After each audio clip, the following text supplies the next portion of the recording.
I have the pleasure of being joined by a couple of awesome panelists today. We're going to be talking about this landscape post NAR settlement and what it's been like for you guys in talking about commissions and dealing with commissions and all of that. So I'd like to first introduce Grace Folias. Did I say your name right? Okay. Grace is the team lead and owner of Modern Approach Realtors. She has a team in New York and in Florida, West Palm area. And then this is Wade Giles. Y'all know him. He's local with us. And Wade runs the Giles Group here in Austin.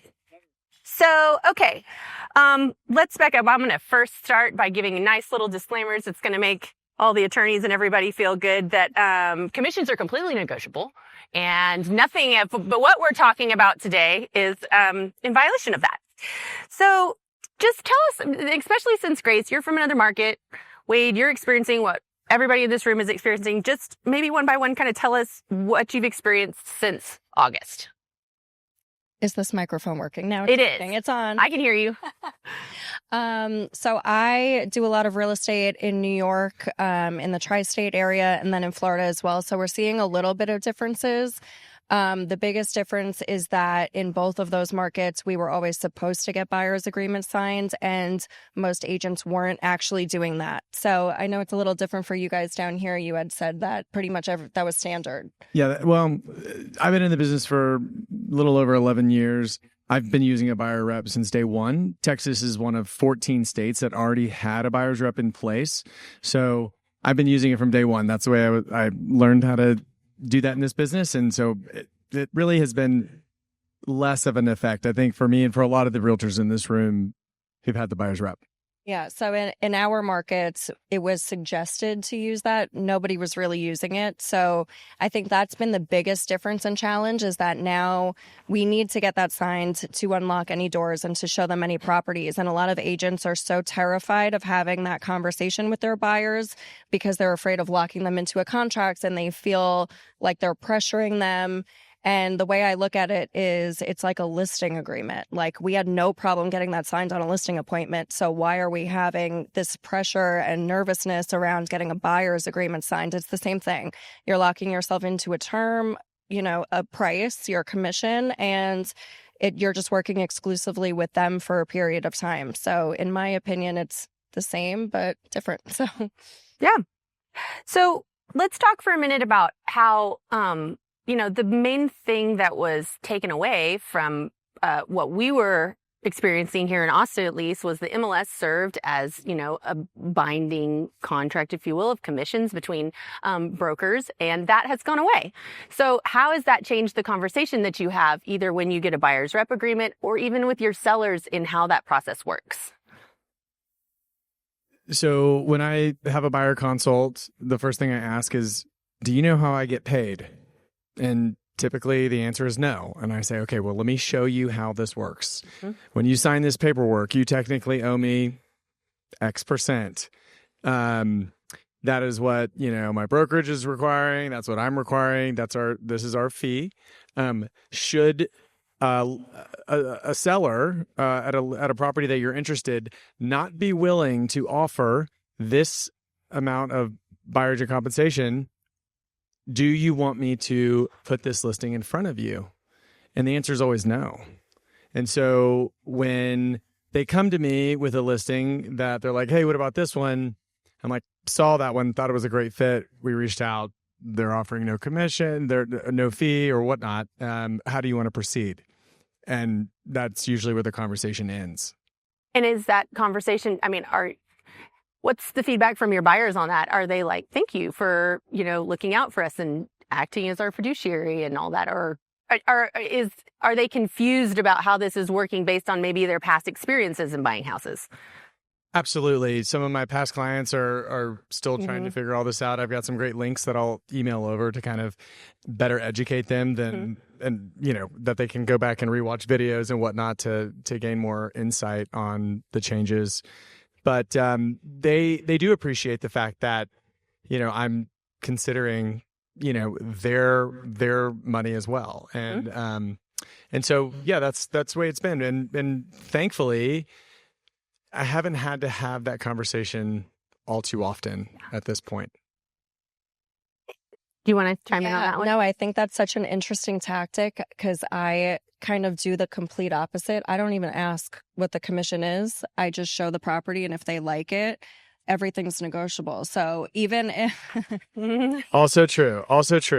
even if there's a seller that, my friend of mine actually has a listing right now, and she said, the seller doesn't want to pay a commission, but obviously if you have a strong offer, present it, and, we'll talk about it and negotiate it. And she prepared him beforehand and was like, even though you don't have to legally pay a commission, we may receive offers that have a commission on it. And so it's you take it or leave it. Either you take it, you see what your bottom line is, what your net is, and if it makes sense, you accept it. And if not, we wait for another offer and you take it from there. But 99% of the time, it's going to be wound up into that offer that you're going to receive on this property. Absolutely. And I think you hit the nail on the head. I mean, people can say whatever they want. At the end of the day, it's up to the seller to decide what's on the paperwork and what they want to do. And if they've been sitting on the market for 6 months, I mean, who knows?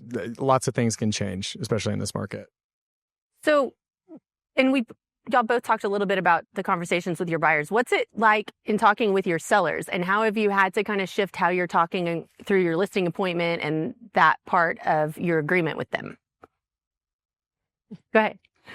So the difference in the conversation compared to the pre-NAR settlement is pretty similar. I kind of tell them, it's recommended that you be prepared to at least offer something. And we don't have to set that in stone right now because legally, that's the whole point in the lawsuit, is that we shouldn't be determining a buyer's agency commission anyway. We're not supposed to be paying them. I just prepare them. I set the expectation, and transparency is key, and just, hitting the nail on the head from the beginning. These are the options, right? This is what may happen. This is what may happen. I don't know what offers we're going to receive. I don't know what the commissions are going to be, but just be prepared and be open-minded. And we kind of just have to take it from there. But just know this is my fee. This is what I'm taking on the listing side to market your property. And you may have to pay something additional to contribute to the buyer's agency commission. But that's up in the air what that number is going to be. Exactly. I think that when oftentimes sellers right now are saying, well, their immediate reaction is, well, I don't want to pay it, or I only want to pay a fraction of what I would have maybe paid in the past. Especially in a buyer's market. Correct. In a buyer's market. Exactly. But right now in a seller's market, I would say. Yeah. Okay. But right now with so many buyers and so much inventory on the market, I'm like, how do you want to present your property when you have a lot of competition? Right. Leave it up to them. Yeah. So let's talk about this for a minute. Hindsight's 20/20, but, and I guess nobody had a crystal ball, but how do we feel, where did we as an industry miss the mark to get to this point, to where it, this was a little bit disruptive to us all, I think we can agree. And not looking backwards in a sense of blame, but like, what can we learn from the past that our industry can do and be better moving forward with this? Like, where kind of did we miss the mark, and what do we need to do better as an industry?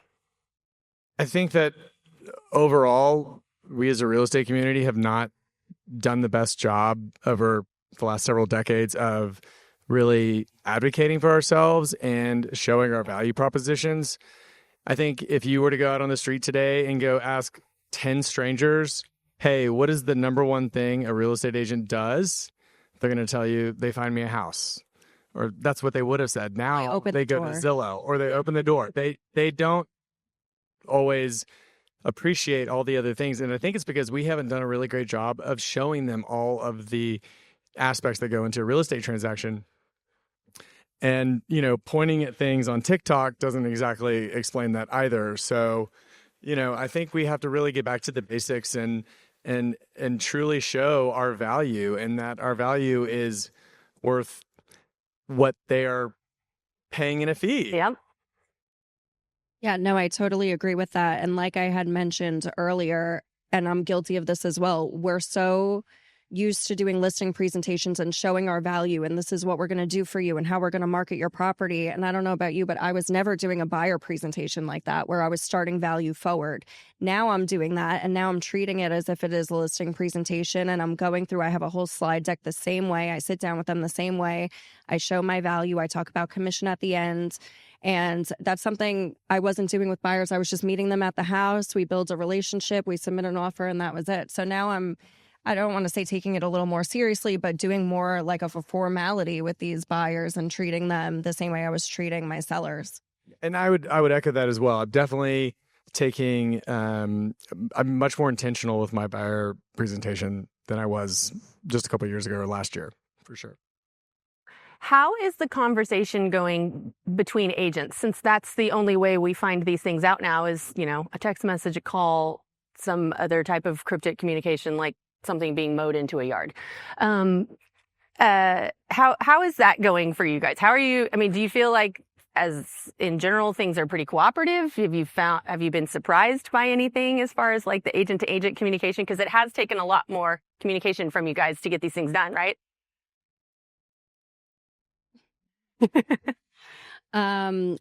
So quite frankly, excuse my French, don't give a shit what the seller thinks they're paying me, because my commission is now in my buyer's agency agreement. I set that price with my buyer.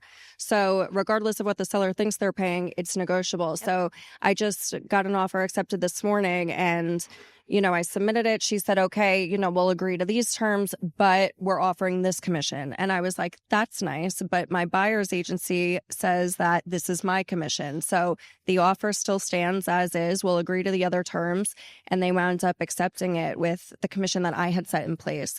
So all I'll say is, even if a seller says, oh, we're only offering this amount and it's a lot lower than you expect it to be, just don't take that for an answer. Submit your strong offer and make sure you wrap it up in a way where it's favorable for the seller. So look at the other factors of the offer and what the seller is looking for. When do they want to close?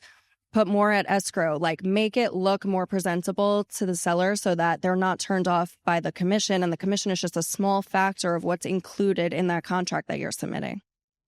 Totally. And it's one thing to say no to something verbally. It's another thing whenever it's written and signed. Yep. And it's really, really easy for people to puff up their chests until they get that offer in hand.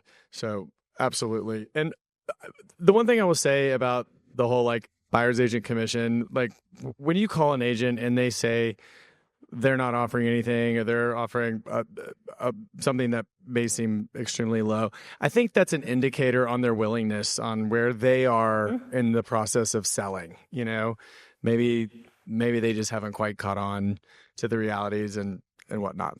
And that's up to the listing agent to really inform them. And, I feel like that's our responsibility now, is to make sure they know what's going to happen. Because if you get a seller that's like, no, we're not paying anything, reality is going to hit them and be like, wait a second, maybe I do need to offer something, because that's what all of these offers are going to include. So one last question for you guys.